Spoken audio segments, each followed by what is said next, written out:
The moment you open your mouth to explain yourself, you have already lost. Picture it. The accusation lands. A subtle jab at a dinner party. A questioning of your competence in a meeting. A lover twisting your words. You feel the heat rise in your chest. The cortisol spikes. Your brain screams that you are being misunderstood, that the truth is being distorted, that you must correct the record immediately. So you speak, you clarify, you justify, you offer context, and in that exact second, you have handed them your throat. Because the world does not judge you by the truth of your words. It judges you by the desperation of your delivery. The one who explains is the one who submits. The one who defends is the one who accepts the other person's authority to judge them. Niccolo Machiavelli, the master of power dynamics, understood a brutal truth that modern society has tried to breed out of you. He knew that power is not about being right. It is about who holds the frame. In the moment you defend yourself, you step into their frame.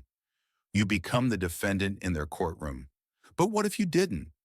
What if when the attack comes, you did the one thing that terrifies a manipulator more than anything else? Most people go through life as emotional puppets. They are pulled by the strings of other people's opinions. Someone frowns, they apologize. Someone accuses, they explain. They live in a constant state of reactive defense, trying to prove they are good, smart, or worthy. It is a miserable way to exist. It is a slow suffocation of the soul. But there is a different way, a way of moving through the world that is so detached, so sovereign, and so psychologically impenetrable that insults do not just bounce off you. They dissolve before they even touch you. This is not about being cold. It is not about being arrogant. It is about a fundamental shift in where you derive your reality. Today, we are going to dissect the psychology of the non-defense. We are going to look at why your biology betrays you in these moments and how to override it with a strategy that Machiavelli would have whispered to a prince. I am going to show you how to flip the power dynamic instantly, how to make the attacker doubt their own sanity, how to use silence not as an absence of noise, but as a weapon of mass destruction against someone's ego. But be warned, this requires you to kill a part of yourself that you have been feeding since you were a child. The part of you that begs to be understood. The part of you that needs permission. If you can kill that need, you become dangerous. You become untouchable. Let's begin. So why do you do it? Why, when someone challenges you, is your first instinct to provide evidence of your innocence? It starts in childhood. Think back when you were 5 years old and a parent or a teacher accused you of something. What was the only way to escape punishment? Explanation. I didn't break it. It fell. I didn't hit him. He hit me first. You learned that authority figures hold the power of judgment, and you learned that your survival depended on convincing that authority figure that you were good. The problem is you grew up, but your psyche didn't. You are walking around the world projecting that authority figure onto everyone you meet. Your boss, your partner, the stranger on the internet, even your enemies. When you defend yourself against someone, you are subconsciously saying, "You are the judge. I am the child. Please accept my plea so I can feel safe again." It reeks of weakness. And human beings, primal as we are, can smell that scent of submission from a mile away. Machiavelli wrote, "It is much safer to be feared than loved." Now translate that to modern social dynamics. It is much safer to be respected than understood. When you rush to defend, you are prioritizing being understood over being respected. You are saying, "Please get me. Please see my intent." But a king does not explain his decree to the peasant. A lion does not explain its hunt to the gazelle. The moment you start rambling, giving reasons, showing texts, bringing up past events to prove your point, you have signaled that your internal stability depends on their agreement.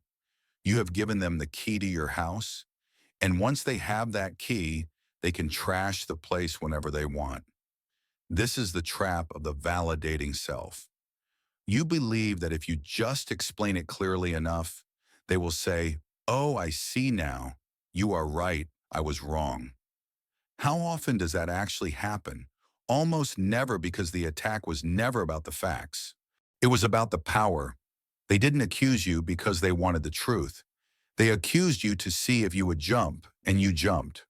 The first step to becoming untouchable is to realize that the courtroom does not exist. There is no judge. There is no jury. There is only you and your perception of reality. When you stop treating other people like judges, their accusations stop sounding like sentences.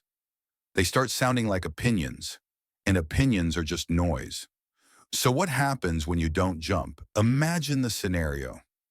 Someone throws a verbal spike at you.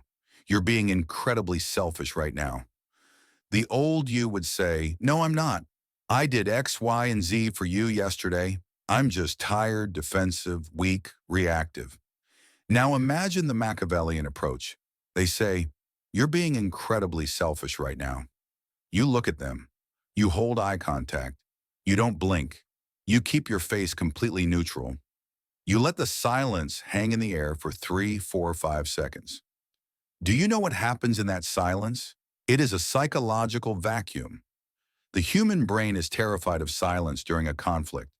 It signals a rupture in the social fabric. It signals that the other person is not playing the game. When you stay silent, you are mirroring their energy back at them. You are forcing them to sit in the tension they created. Usually they will start to crumble. They will speak again to fill the void.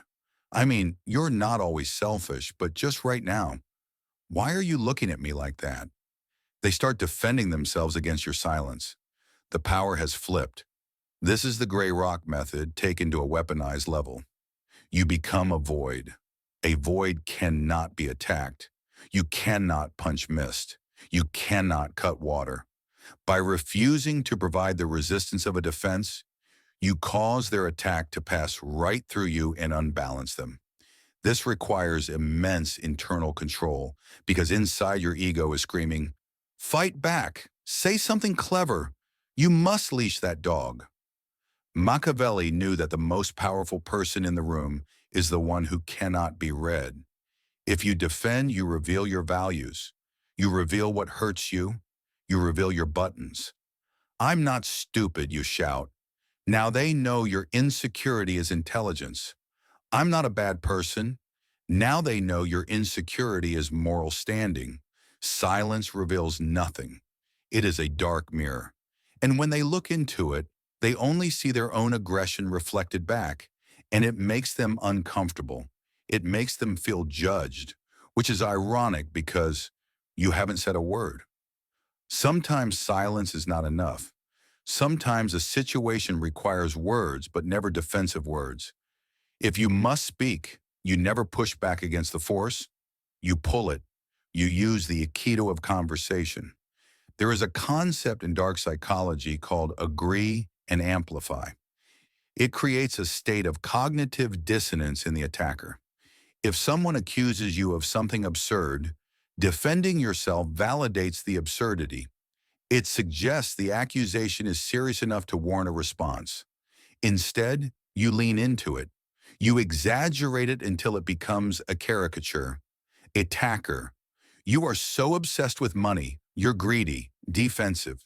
No, I'm not. I just want to provide for my family. Boring, predictable, weak, Machiavellian you. You caught me. I actually swim in a vault of gold coins like Scrooge McDuck every Tuesday. It's terrible for my back. You say it with a flat face or a slight amused smirk. What have you done here? You refuse to be insulted. You proved you were not insecure about the topic. You turned their serious attack into a joke. You established that you are the one framing the reality, not them. This strips the attacker of their weapon. They wanted to hurt you. Instead, you took their knife and started peeling an apple with it. It signals amused mastery. Amused mastery is the ultimate state of high status. It is the attitude of a parent watching a toddler throw a tantrum. You don't get angry at the toddler. You don't argue with the toddler. You are amused by the drama because you know you are safe. When you defend yourself, you are getting down on the floor and screaming with the toddler. Don't do that. Stand up, look down, smile. Robert Greene in the 48 Laws of Power talks about Law 25. Recreate yourself. Part of that is refusing the identity others try to thrust upon you. When they label you, they are trying to put you in a box. If you fight the box, you are still interacting with the box. If you mock the box, you dissolve it. You're arrogant. I prefer the term charmingly confident. But sure, you don't care about anyone but yourself. I'm working on it. I'll add you to the list of people I care about next year. It is savage. It is dismissive. And it is incredibly attractive. Why? Because it shows you are whole. You do not need their validation to know who you are. A person who knows they are generous laughs when called stingy. A person who knows they are smart laughs when called stupid. If you are defending, it is because deep down you fear they might be right, and that is the shadow work you must do. Let's go deeper into the philosophy of the interaction. Every conversation has a meta structure, a hidden architecture. In a conflict, there is usually a judge and a defendant. The judge asks questions. Why did you do that? What were you thinking? Who do you think you are? The defendant answers, I did it because I was thinking that whoever is asking the questions holds the power. Whoever is answering is losing status. The most lethal Machiavellian trick is to simply refuse the role of defendant and seize the role of judge. You do this by answering a question with a question, or by analyzing their behavior instead of your own. Them. Why are you always so late? Defensive you. There was traffic and my alarm didn't go off. Losing Machiavellian. Why does my arrival time affect your mood so deeply? Boom. Do you see the shift? Suddenly, we are not talking about the clock. We are talking about their emotional stability. We are talking about their reaction. You have put the spotlight back on them. Them. You're being ridiculous. Machiavellian. What makes you feel the need to use labels like that to get your point across? You are psychoanalyzing them in real time. This is infuriating to a manipulator. They want you on your back foot. Instead, you are walking around them, observing them like a specimen in a jar. It's interesting that you perceive it that way. Does saying that make you feel better? You seem very invested in this. These phrases are shields. They acknowledge the sound coming out of the other person's mouth, but they do not accept the content. It is a boundary, a verbal force field. You are saying, this is your stuff, not mine. Keep it. This is not just a technique. It is a spiritual stance. It is the realization that other people's perceptions of you are none of your business. Their anger is their problem. Their disappointment is their responsibility to manage. When you defend, you are trying to carry their emotional baggage for them. You are trying to fix their feelings. Stop it. Let them carry their own weight. Now for the paradox. Sometimes the most aggressive, defensive, power-flipping move you can make is to agree, but not the way you think. This is not the agreement of submission. It is the agreement of the abyss. Imagine someone is screaming at you. They are listing your flaws. They are trying to provoke a fight. You look them in the eye and say calmly, you're right, and then you stop talking. You're right. I am difficult sometimes. You're right. I did mess that up. This is the fogging technique. When you throw a rock into a fog bank, what happens? Nothing. No thud. No rebound. It just disappears. When you agree with an attacker, you steal their momentum. They are pushing against a door, expecting it to be locked. When you open the door, they fall on their face. They want a fight. They want resistance. Resistance validates their anger. Agreement neutralizes it. But here is the nuance. You must agree with the truth in their statement, without accepting the shame they are trying to attach to it. There is a difference between admitting a mistake and accepting a character assassination. You messed up this report. You're incompetent. Defense. I'm not incompetent. The data was wrong. Power move. You're right. The report has errors. I'll fix it. Notice what was left out. You didn't address the incompetent part. You ignored the insult and addressed the fact. You took ownership of the action but not the identity. This signals immense confidence. Only a person who is secure in their competence can admit a mistake so easily. Insecure people fight to the death to prove they didn't make a mistake. Secure people say, oops, my bad. and move on. Machiavelli would call this disarming the enemy. If you lay down your sword, they look foolish holding theirs. It takes the wind out of their sails. It makes them look hysterical, and you look grounded. And in the long run, history is written by the grounded. None of this works if it is just a tactic. If you are using these lines, but your voice is shaking, or your eyes are darting around, or your energy is screaming, "Please like me," it will fail. Dark psychology is 20% words and 80% nonverbal frame. You have to build the internal architecture to support the silence. This brings us back to the shadow. Why does it hurt when they attack you? Because they are touching a wound that is already there. If I tell you you have green skin, you won't get mad. You'll think I'm crazy. You won't defend yourself. You'll laugh. But if I tell you you are a failure and you defend yourself, it's because a part of you suspects I might be right. The ultimate defense is not a verbal technique. It is self-net. It is looking into your own darkness, owning your own flaws, and accepting your own shadow. When you know you are capable of selfishness and someone calls you selfish, you say sometimes yes. When you know you are capable of cruelty and someone calls you cruel, you say I can be. You cannot shame a man who has already accepted himself. You cannot expose a woman who has nothing left to hide. This is what it means to be untouchable. It means you have integrated the parts of yourself that others try to use against you. You become transparent. The light passes through. The arrows pass through. You are no longer a fortress that needs defending. You are the wind. So here is the challenge. For the next 7 days, you are going to play a game. The game is called no defense. No matter what happens, no matter how small the accusation, you are forbidden from explaining yourself. If you are late, say I'm late. Do not give the reason. If you spill the coffee, say I spilled the coffee. Do not blame the cup.